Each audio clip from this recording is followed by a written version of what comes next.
This episode of The Devinwade Show is brought to you by Ace the Engineer, the only other audio engineer I trust to mix The Devinwade Show. If you want your stuff to sound professional, make sure to hit up Ace the Engineer, unless he's with like Beyonce or Patti LaBelle or some shit like that at the moment. Follow Ace the Engineer on IG at Ace the Engineer.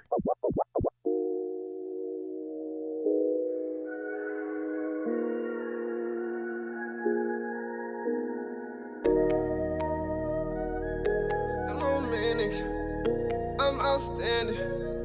I ain't romantic. I'm outstanding. I'm outstanding. I'm on lean, I'm on beans, I'm not standing. I'm not standing. Straight to the couches, ain't no line, we ain't standing. We ain't standing. Nice little vibe, but I ain't got time, she can't stand it. She can't.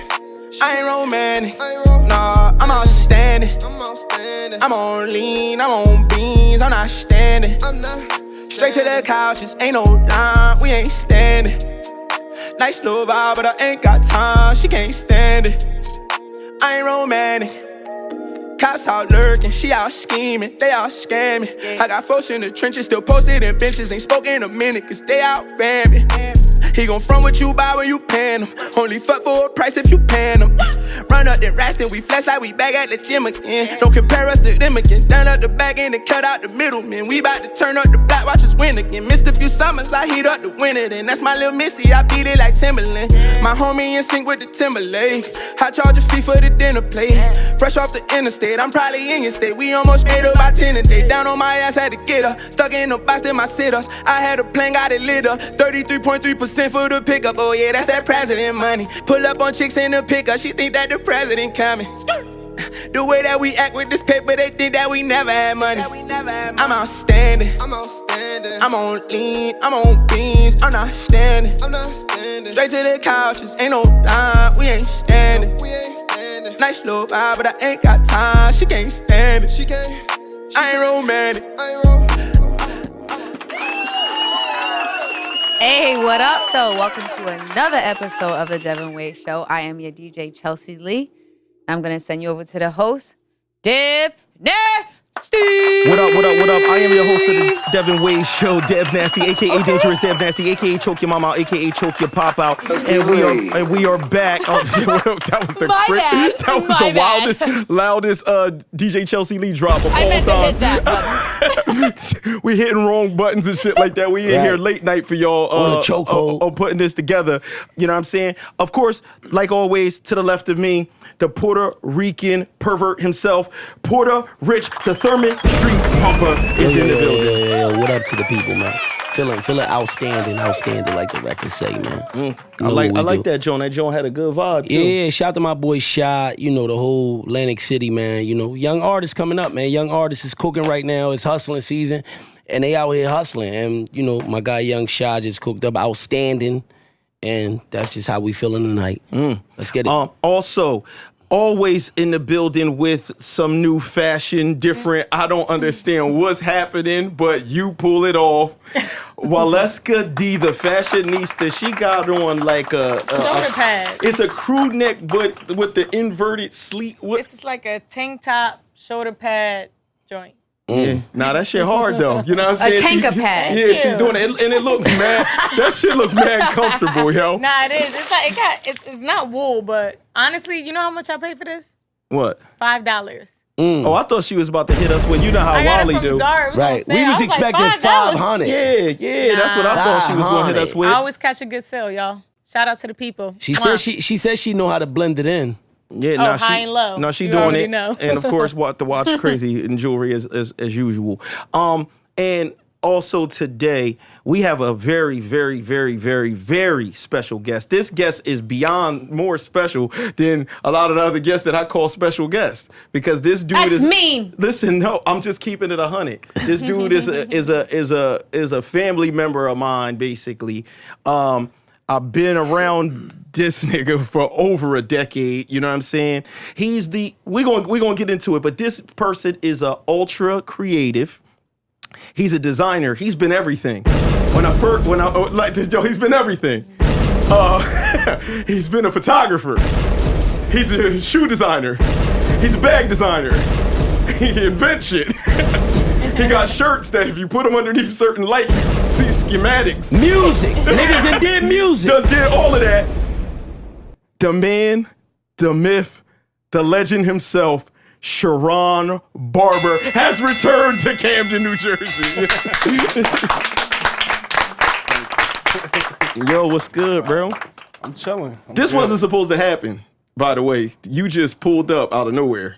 Yeah, I tried to check you out. Look, hold on. We got to get the microphone. Listen, he like to whisper and shit. He tried to sound cool and shit, so we got to put this mic and direct it to him. You know what I'm saying? Here it go. That should work.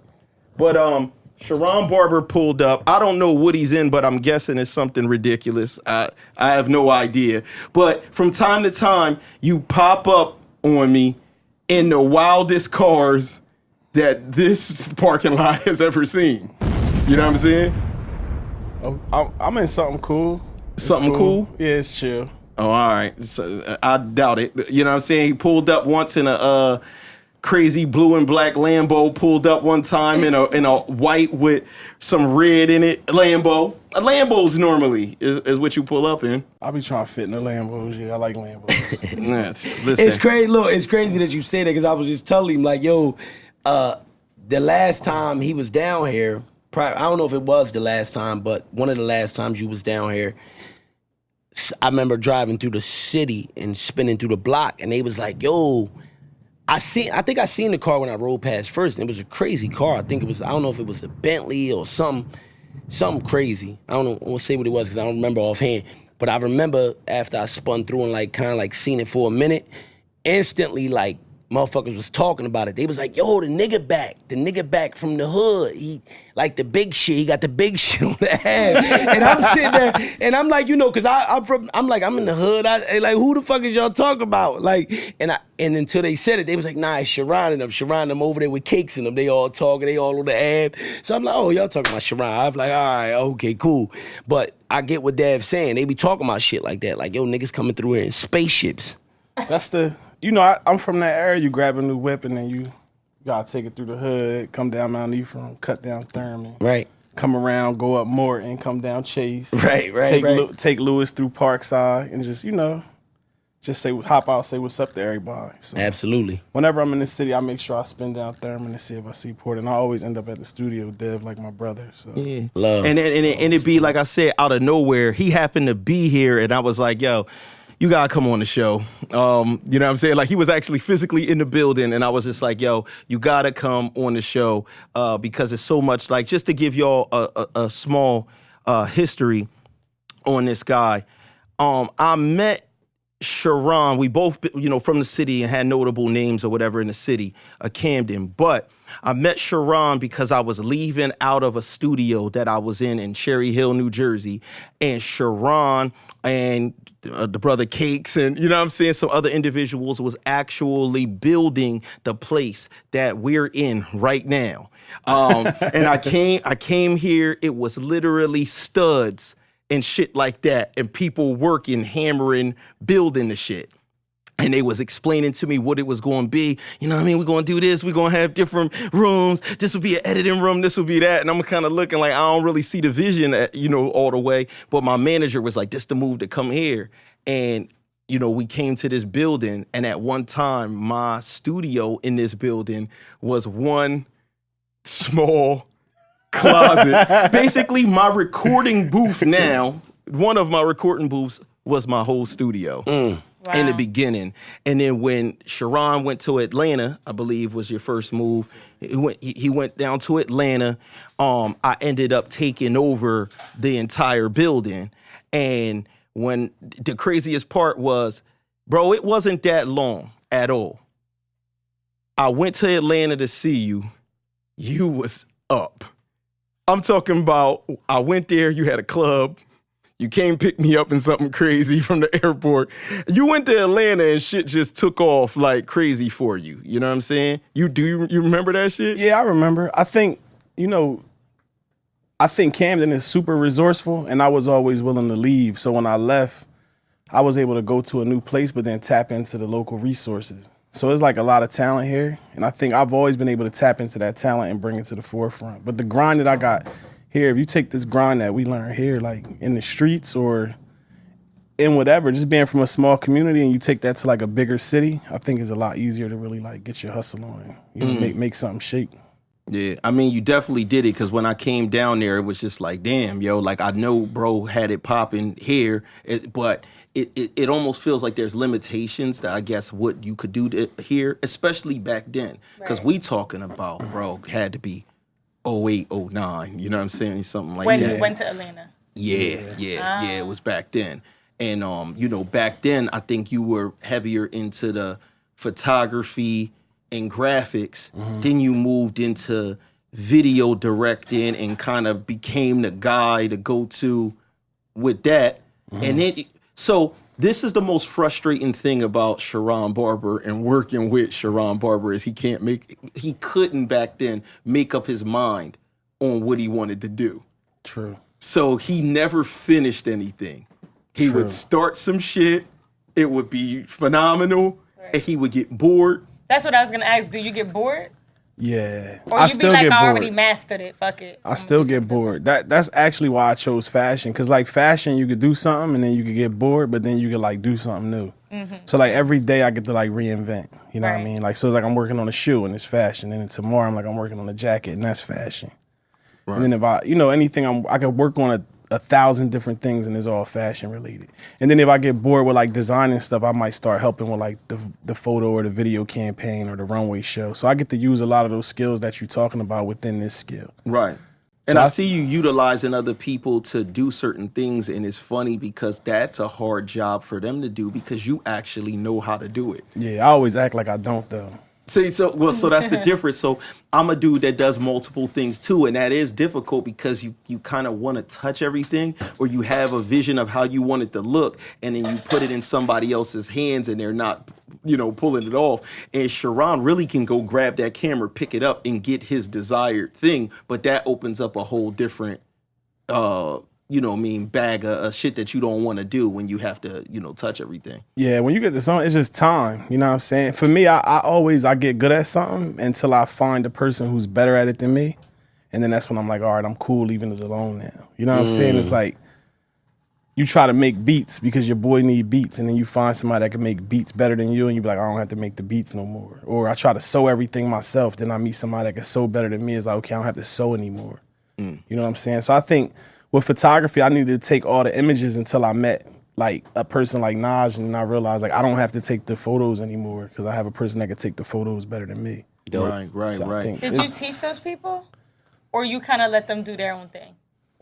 I let people do their own thing, but I think it's always like a back and forth, like just still sharp and still. If you know how to do something, then you're gonna teach the person, you're gonna learn from them. But yeah, I always act like I don't know what I'm doing, and I let a person do them. And then what do you do? Critique from right there? Kind of add your own? At some point, I'll start giving advice, and then if they accept the advice well, I know I can work with them. If I know that they aren't proficient, but they don't take advice well, I know like I can't work with this person because they're hard-headed. And I know him from when he didn't know how to take a picture. From when he first... I mean, he taught me how to take pictures. like when he first, and then he just got to a level where it's like, I don't know the shit that he knows. You know what I'm saying? Like he really dedicated himself to if you want to keep it a bean, like that, yo, Dev had every bad chick in like the tri-state area taking pictures, and it was like, oh, hold up, I'm going to go get a camera, bro. Like, you're not gonna get all the love. I'm about to go get a camera. Sneaky nigga. Sneaky, he's still sneaky. You gotta watch this nigga. Yo, no, he's still sneaky. You like, I'm grabbing the camera, bro. Yeah. Yeah, next thing you know, you go downstairs and he was working on something. hey, Sheron, a quick like 2-part question, real quick. Now, do you think, and now doing the designer shit, because I see what you're doing, like, you know what I mean, just big shit. You know, you working with crazy people that's like tuning into your shit, to your craft and what you do. Do you think you found like, is this like the thing for you? Like, as far as like, cause I know you've been through photography, you've been through different things. Is fashion designer and, you know, doing what you do, is this it for you? Is this the main thing that you think you found like your main niche? Yeah, I think like I'll always be a designer, whether it's like furniture or fashion. But I think I'm comfortable with that title. You know, like, yo, it's funny because like, you know what's in me from Camden? You know how like you take pictures and then somebody call you like the camera bull. Camera bull is the worst Or like, insult ever. or like you like, you know, you rapping somebody like that's the rap bull. And you be like slightly thrown, like, yo, don't try to sum me up with that one word. Like, that don't embody me. It's crazy because I'm comfortable when somebody called me a designer or a fashion designer. And it's crazy because that was the one time when somebody called me something and I was like, I'm cool with that. I could be that. Same thing. I could be that. You know what I'm saying? So that's why I stuck with that. And then, like I was just saying, everything that I know how to do is kind of in the job. You know what I'm saying? Right. So I'm comfortable with that. Now, the sure. second part to the question, did you, because I don't know if you went to like school for it, if it just came about and you just went at it, start going at it crazy on like just some like self-taught type shit. I'm gonna just learn this shit. I got a passion for it, whatever. Or tell us a little bit about that. Did you go to school for that? Because the bags, like just to talk about a little bit of like some of the shit you be doing, like some of the bags and some of the vests and some of the crazy shit. You know, you up there like already at an early stage. You up there with like some of the top fashion designers. Where like I see like some of the hip hop heads who like the same hip hop heads is reaching out to like the Virgils and shit like that. They reaching out to Sheron Barber now. So I want to ask, did you go to school for it? Was you self-taught? Was it, you know what I mean? How did it come about? Nah, I never went to school. To be honest, I never was really into school. Like I got good grades in high school. I was supposed to go to college, but you know, I ended up skipping college to like play around in the streets. And then I always just like picked it up. I always, you know, when I was younger, I remember wanting to learn how to swim. I never knew how to swim, and we went to the YMCA, and all my boys started jumping in the deep end, and they was just swimming. So I went to the deep end, and she was like, "Can you swim?" And I just hopped in. Right. I probably was about to drown, and I just started swimming. That's always been my thing. So like, I never learned how to design. I just wanted to design something, and then I was like, "This is how it's done," and I kind of started reverse engineering things that I like. So if I seen a bag that I like, I would look at how it was made, I would take it apart, and then I started figuring out how to put them back together. I think one of my gifts as a person is like finding resources and bringing them together.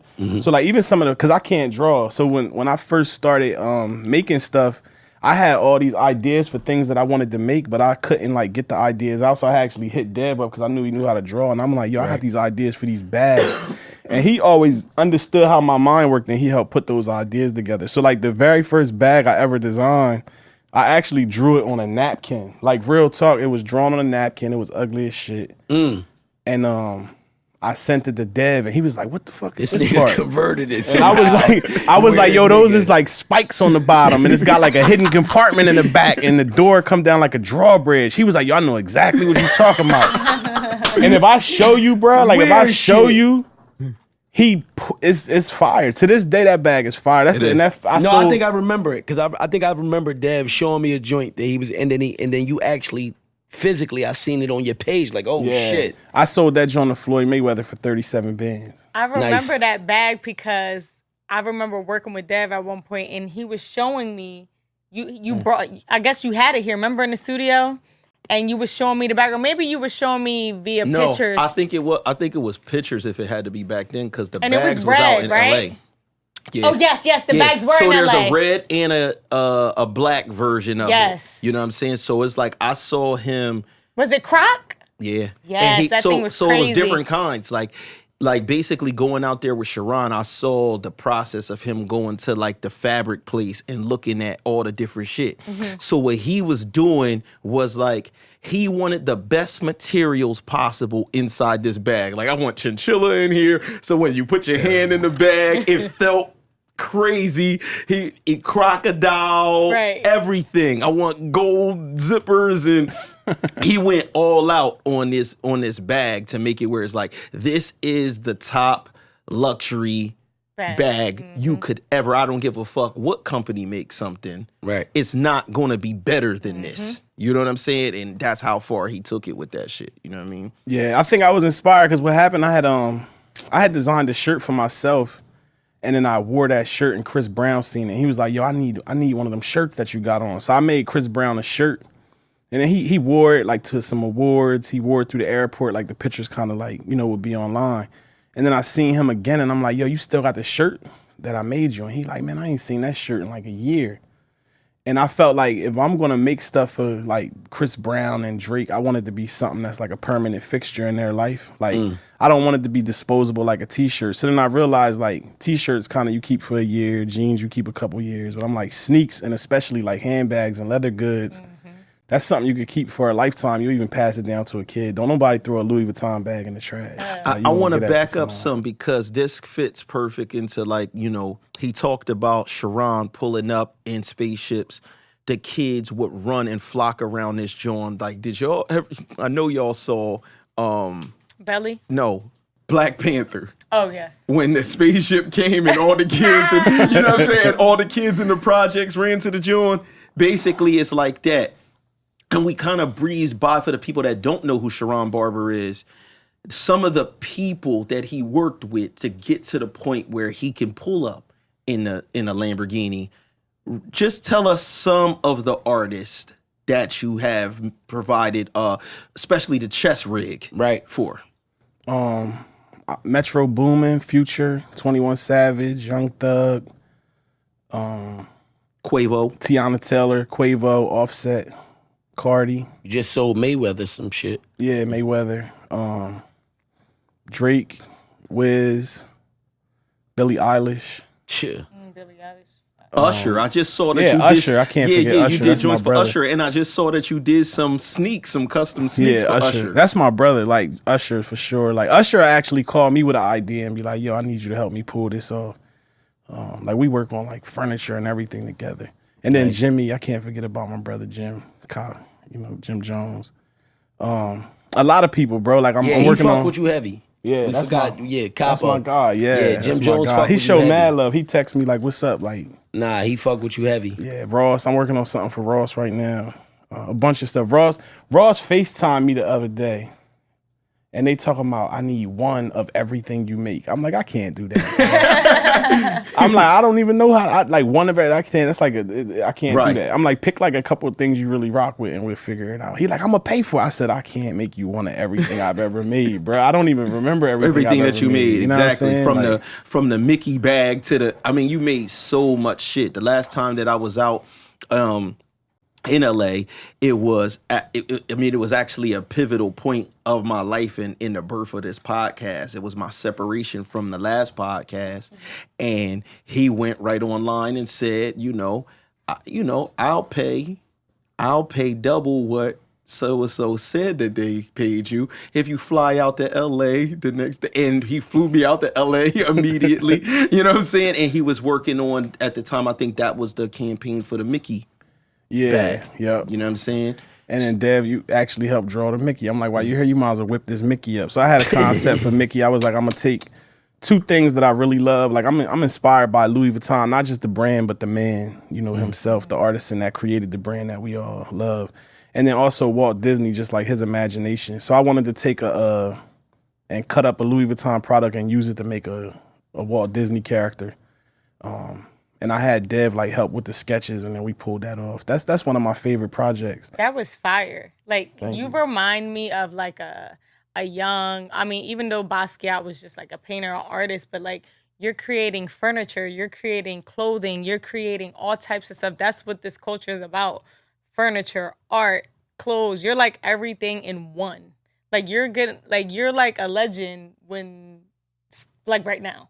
Like you're doing so It's much true. because That's like real shit. people that do that, like you got Rick Ross that wants you to make one of everything you make. He's You know why? saying He I knows need the to value own the of your collection. stuff. He Yeah. wants so he's basically like Thanos, and he want all the rings on the Right. You know what I'm saying? He said, I want to be the one nigga that got All the everything rings, that right. this nigga makes. You know what I'm saying? And that's a crazy compliment because Ross is a collector. Mm-hmm. So Ross got all that shit, all these Transformers and shit. Yo, You I'm see, gonna he tell got you all what's that shit. crazy. So he hit me trying to get something, but then I went back in the comments to that very first bag in 2016 or 17. He commented on that back then. Wow. Dog, I think that might have been 2015. And I screenshot. It's still there. The picture is archived, but the comment is still there. And you didn't see it back then. It said highly respectable. That's what And it you- said. and you the missed bag it. that you sketched. Real But talk. you missed it back then. Nah, I didn't miss it.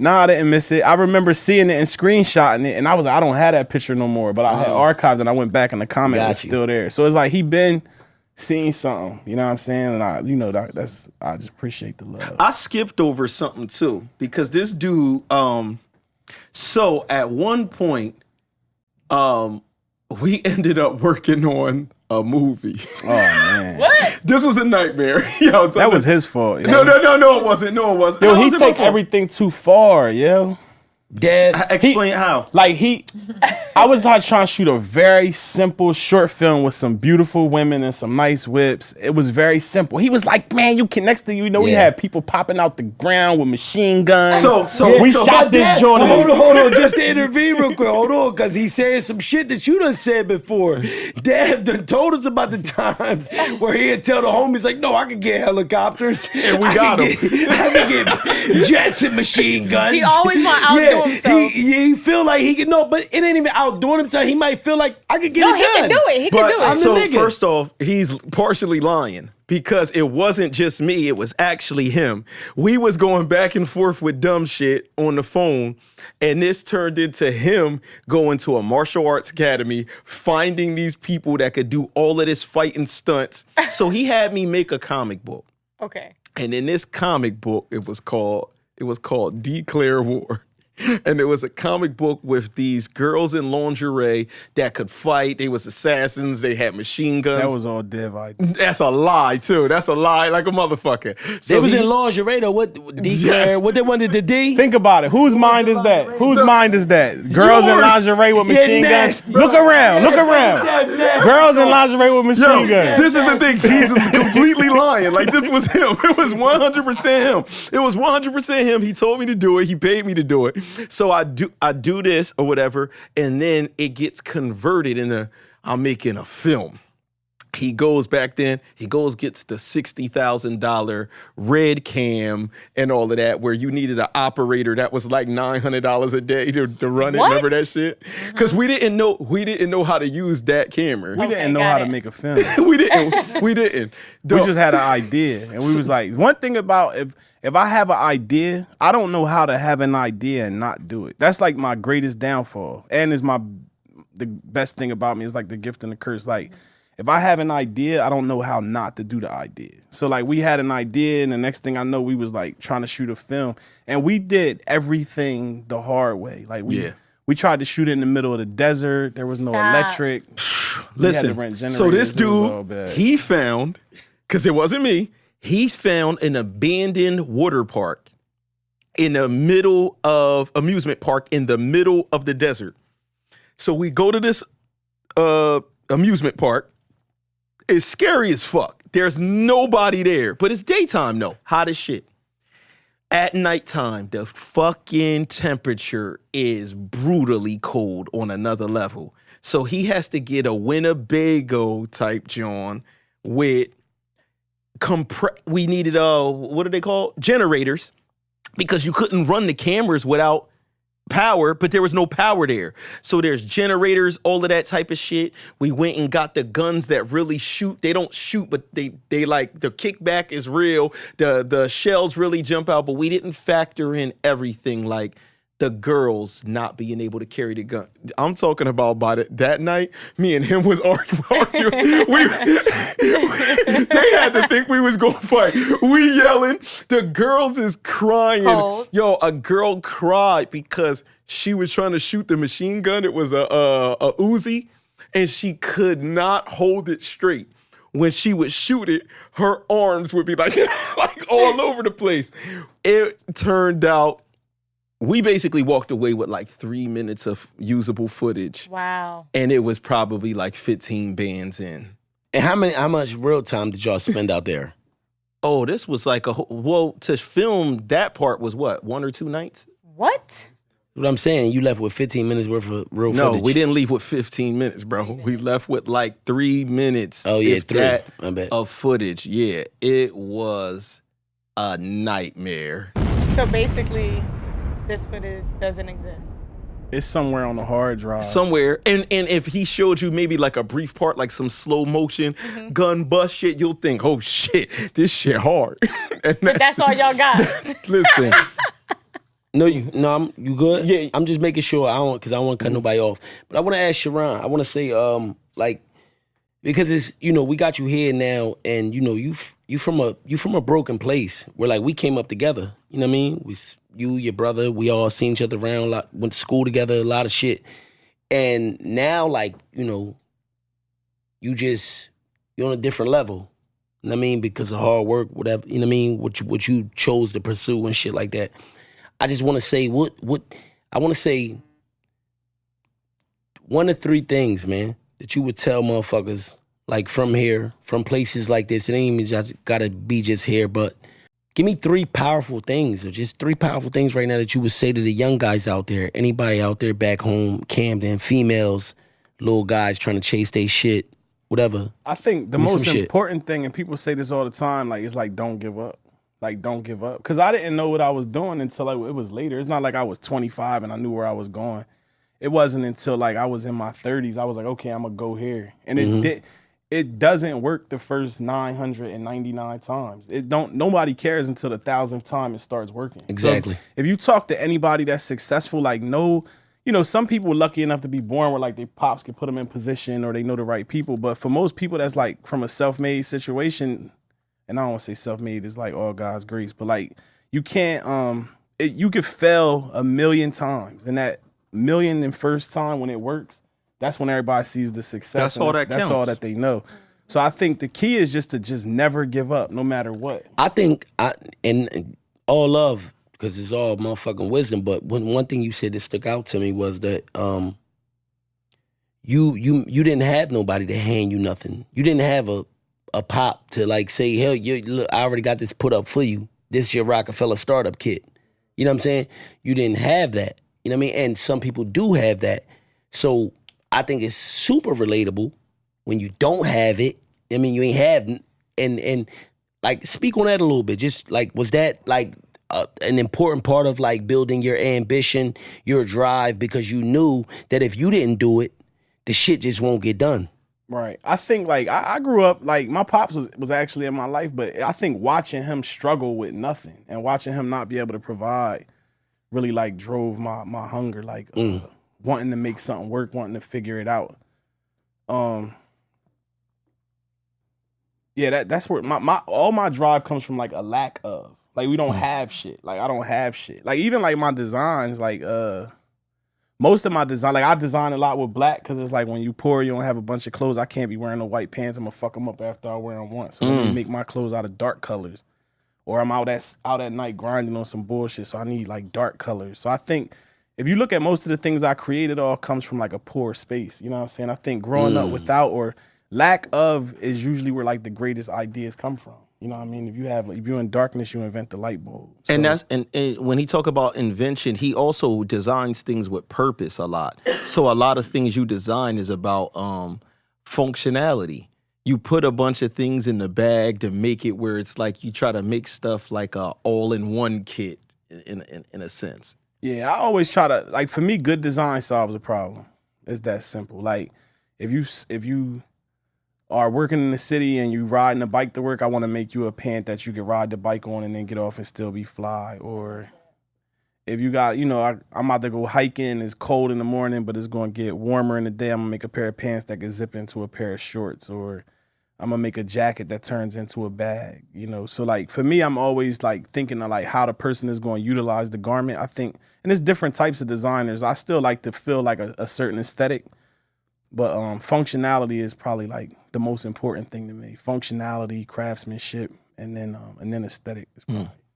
It's crazy because you answered something that I wanted to ask everybody else, and I wanted to ask everybody about something from childhood that impacted and made you who you are today. He pretty much just answered that. So I want to ask some of y'all, what was something from childhood that was a moment or a thing that happened that made you Waleska D?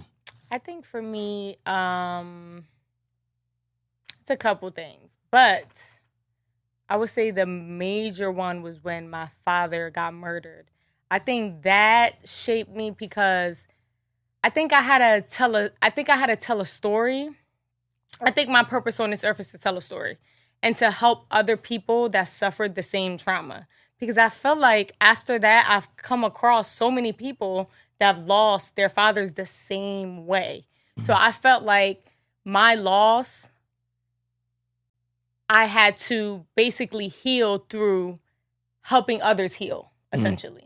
So just doing that helped me shape my life because like when someone deals with a death or someone deals with some type of loss, it's just easier for them to come to me and I'm able to have those conversations and be able to tell them like, listen, in the beginning, it's going to be hard. It's not going to be easy. And you tell them the reality of the matter. And then you kind of go with that process with them, that transition with them, because it is a process and it is a transition. One day you're going to be high, one day you're going to be low, one day you might be in the middle, but at least you know you're not the only one that's going through this. You get what I'm saying? So I feel like that's what really shaped me, and that's what kind of like, you know, helped me become the person I am today, helped me become a stronger woman, helped me, you know, be able to understand life and, you know, transition in life as a whole.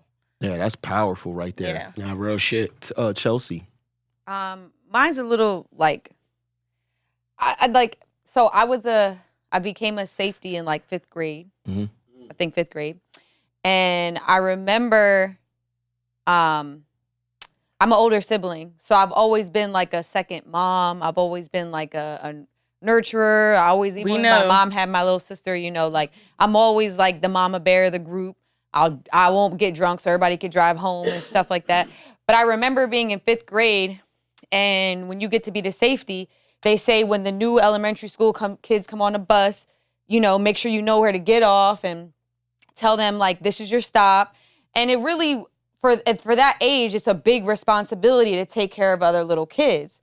And I was already up for the job because I already, you know, had that maternal instinct, that thing inside of me. So one time I remember I live on this Covered Bridge Road, and there was a house on the corner, and this little girl named Myrna, she was like probably 1st grade or kindergarten in the elementary school I went to. And I remember she got on the bus, and I got on the bus with her, and she was just like in tears. She thought she was lost.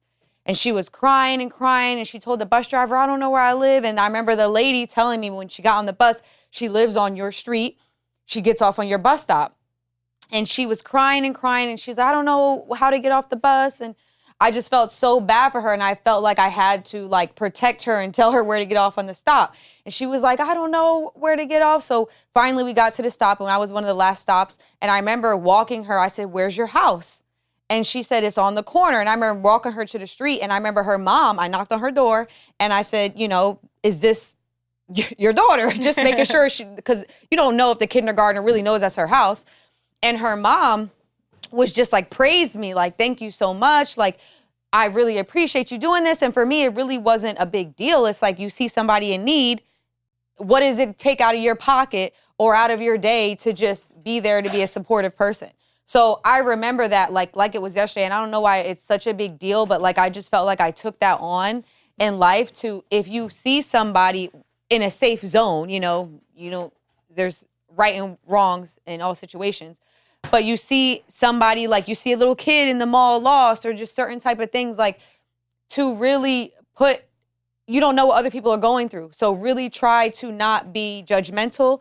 And if you can help somebody, whatever it is, which you're not going to hurt yourself, to just be there for somebody, because life is really short and you never know, like smiling at somebody, telling somebody they look nice, just helping an old lady across the street, all this little petty stuff that we might not even think twice about because we're spoiled. You know, we pull up in Range Rovers and Phantoms and wear nice things, and we have people that support us, and we're so grateful and honored to have certain family members around us, but some people don't have family members or fathers or mothers. So you might help somebody by doing something so small and not realizing what somebody else is going through. So I like took that on, and I think that really like helped me in life. Just try to be like as sweet and accommodating, and just try to not put my feelings first all the time, and just be in general like a good person, because you don't know what somebody is going through. Right. So If you can say something or do something that you think is not going to take anything away from you, like, you might as well do it. Because tell somebody you love them. You don't know it's the last time you're going to see them. Like, you know, my dad passed away when I was really young, and my mom had a stroke in 5th grade that same year. So you just have to, like, I say what for me is just being a sweet person, not being judgmental, and just sometimes putting yourself out there to help somebody else, because you don't know what somebody else might need, or that little might thing. Some kindness might really help somebody through the week. Absolutely. Or through their whole entire life. It's crazy because you never know. That girl might actually remember that story. Yeah, because she thought she was lost. Yeah, like, people really hold on to, like, childhood shit like that. And it's because it's funny, before I get to Richie, mine is related to 2 different things. It was a dude, I might have the names wrong because I'm old as fuck. But it was a kid, and you know how when you were little, you had to line up in class, and it was a kid. His name was Ty He, from what I remember. He was bad as fuck. He was smacking niggas. That's a bad name, Ty He. It sounded like it was bad. He was smacking niggas in school, and I think he was like, I'm in the line, and I'm kind of towards the end of the line, and the teacher was doing something else, and he was walking down the line smacking everybody, and I'm like, yo, he's smacking everybody. Slap, slap, slap. And I'm like, yo, I know he not gonna smack me. He gonna smack me. He's smacking everybody. And they letting him smack him. And he just swap, swap, swap, swap. And he get to the person before me, and he swap. And then he get to me, swap. And of course, I swap. You know what I'm saying? Right back. And he felt like, who was I to, like, smack him back? Like, he looked at me like, what the fuck? And I remember it being like, after school, we fighting. And he never showed up. I was out there, you know what I'm saying? He didn't show up. And it ingrained a thing in me of standing up for myself and standing up for other people. So I might have this name wrong. It was a girl named Adiana. We went to school in Camden. She got jumped by a bunch of niggas on the corner. That's 2 Camden-ass names, though. Look, she was getting jumped. She was getting jumped by a bunch of boys on the corner. Made up. I seen her getting jumped. I ran over there, start stealing niggas. I'm fighting like 4 dudes. They end up running. When she got off, like, the ground from getting hit, I was the only person there. She thought I was one of the niggas that jumped her. I remember, like, getting, like, suspended from school. I remember my Uncle Pete having to come to the school and tell them, like, nah, that wasn't my son. I'm like, no, I saw you. They was stomping on you and shit. I came over there and started helping you, yo. You know what I'm saying? I was on my way. She lied on you. But that's not what it was. It wasn't a lie. It was from her perception. She was just... She didn't know. That's what happened. Adiana, right? But, yeah, word up. But what's that bust down, Adiana? Yeah, that's what I'm thinking. Like, she ain't too far from a Tatiana. That bitch lies. But I remember... For the girl, no, we was little. But I remember still feeling like back then, I wasn't really mad about the fact that I got... It's not like I was like afterwards like, damn, I should have never helped. And I think what it instilled in me was that I was going to help people and do the right thing in situations regardless of what I got out of it. Because it didn't even matter to me. I still was more proud of the fact that I know I went over there and started fighting niggas. I don't need, even if she don't know that, and in her mind, she grows up thinking I'm one of the niggas stomping her, it was still okay for me to know, like, as long as I know what really happened, that's all that mattered. And I had to literally carry that, like, that mindset for the rest of my life, because you're going to be in certain situations where things going to look a different way than what they are. A person might think, you know, you was the bad guy in this. As long as you know what it is, that's all that really counts, because that's your real character. Like, when you got to stand before God and he know, like, nah, I saw what you did. You feel what I'm saying? Oh, Porter. In just my childhood, I think I've seen, like, a lot of, like, it's like a lot of unjust situations, man. You know, I remember getting chased by like the Ku Klux Klan and shit like that, like real shit, getting chased by like skinheads coming home from the Echelon skating rink. I remember we used to try to go skating at the Echelon joint, and I remember getting chased by skinheads like real life, like no BS. Like niggas came out the bushes, they had chains, everything, white boys. We was like, I was probably like 15. And don't get it fucked up, I was thugging. I was about my business. You know what I'm saying? Like, but that was a different type of fear from what we knew. You know what I mean? And I think just remembering back, I remember my homie being like the last thing. He was the slowest nigga that night. And he was in the back. He thought he was gonna get caught. He was like, yo, please don't leave me. Like, they gonna catch me. And it was just, it's crazy shit. That type shit, school shit. I think watching a lot of unjust, a lot of the shit they used to show us on TV with like black people, mainly black people getting like fucked over. You know what I mean? Malcolm X shit, Martin Luther King shit. I think a lot of that shit, you know, because we did see some of it, you know what I mean, in history. And for me, like, I'm the type of person, like, you show me a situation and tell me what's right and what's wrong, 90% of the time, I'm gonna be able to instantly point it out, what's right and what's wrong. You know what I mean? And I feel I was just blessed with that to be, like, kind of like, I don't want to say a humanitarian, but I'm for humanity. I'm for, like, everybody human, you know what I mean? Everybody right, you know what I mean? And I think a lot of that type shit led me to be, like, kind of like just, you know what, I'm gonna lead my own race. You know what I'm saying? Like, I'm not following nobody. Because I ran into a lot of different shit that I could have followed. You know what I mean? A lot of that shit used to benefit like a certain group or a certain, you know what I mean, thing that these people represented. Right. And for me, a lot of that shit was the shit that stood out and the shit that touched me in a certain type of way where I was like, yo, I'm going to represent what's right for the most part. You know, and I ain't perfect.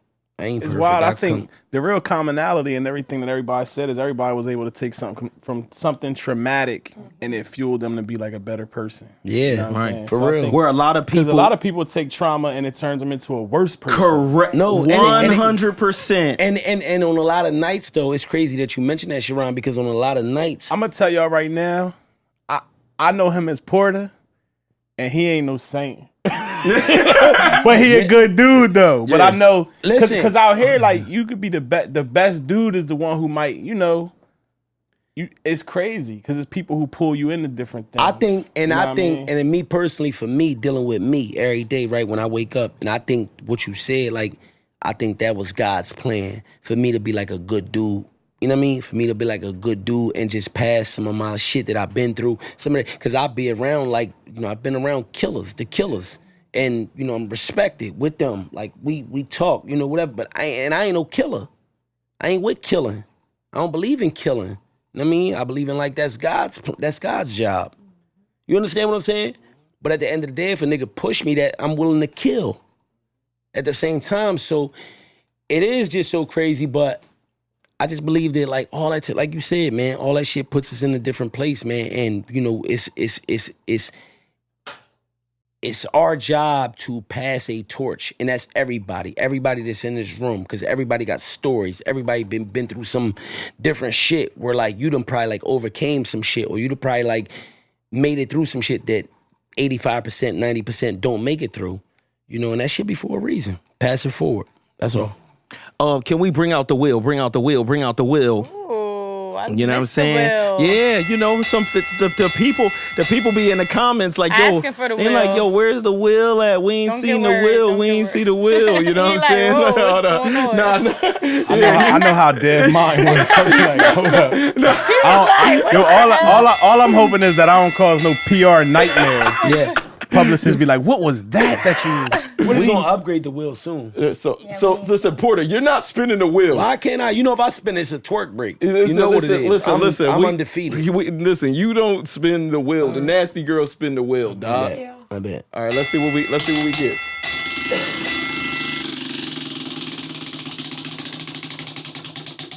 I can't see. They